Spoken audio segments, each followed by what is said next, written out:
నీ ఎదుర్చి సంబోధనము వారి కార్య సూచనేమేమో కానీ వారి ప్రస్తుతం నేను ఇప్పటి అందులో పెరగను. తమ్ముని బిడ్డలంచుమటి తలుపులు పుత్రులలో రాజ్యము మీకు పాలు కళ్ళకు పాలు నీ సముఖమని చేర్చగా సంజయుడు రాజ్యం గుప్తమున నన్ను కానడిక తప్పదు యుద్ధము బంధు నాశము.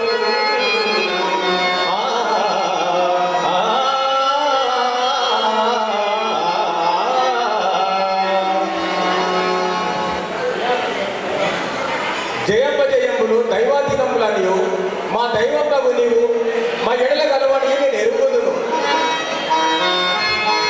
ఆలు బిడ్డలేవా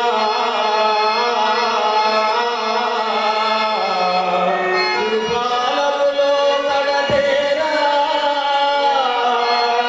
ఎల్ల చుట్టాలు రూపుమాయ అకట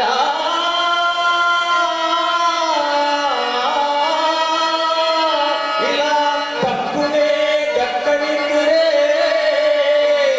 చాలును రాజ్యభాగం ప్రజలు సుఖించిన నాకు చాలు నే చాలక కారునే తిరజాలను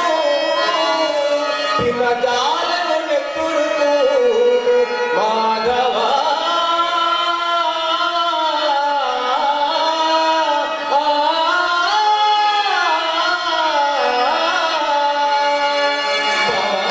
ఈ అసమయ నిర్వేదమేనా క్షత్రియ కుమారుడు నెత్తురు మూడు కాక జోలె మూడు తిరుట ధర్మమా అయినను నీ అభిమతం ఏదియో నిర్వర్తి నీ నుడిగినదంతయు నిజమే అయినను పితామహ కుంభ సంభవ కృపాచార్య ప్రముఖులు వెళుతుండ వేరోలగమున పుత్ర శతపురి పుత్రుడవు మా పెద్ద నాన్న తోడను నీవు కూడా ఒక్కసారి సత్యవచనములు విన్నవించడం వినడేమో అని తలంచెదరు. కావున నన్ను మన్నింపు.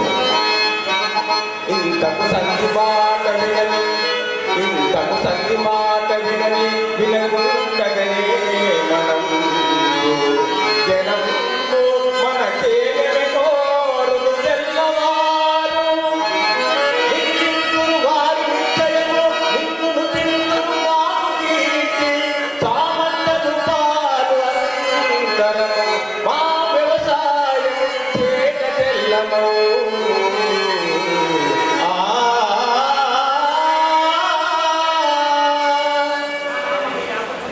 కాన కొన్ని యాప సముద్రం దాటిప్ప కన్నదారులు కము సంధియగచ్చి మా పరత సంగతి నిలుపుములేదాయని గావాతుల దాతరాతుల సహాయముతో ఓ జగత్తాండరా ఎట్టు గచ్చముల పారము పెట్టితిమయ్యని పుట సంతములందు తారసిరులగున మాకు యశంలో రాజమో.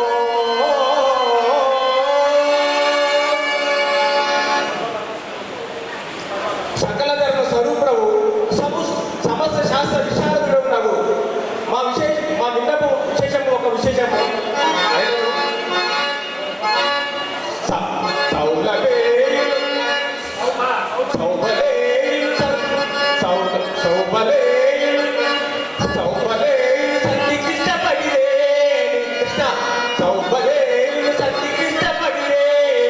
అన్నదమ్ముల మేము ఐదుగురము అటులను ఇష్టపడలేని వారు మూడుగురు సహోదరులు మేము ఐదుగురము కృష్ణ.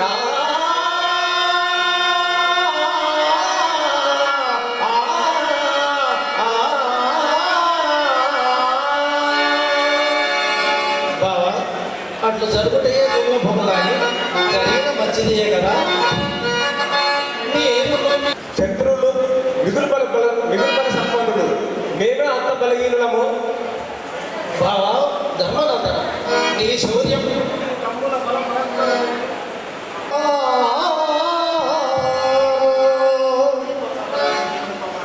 ఎట్లో చల్లారిన భీముని కోపాన్ని ఈ మహానుభావుడు రంగులుపుతున్నాడు. మహానుభావ వాసుదేవ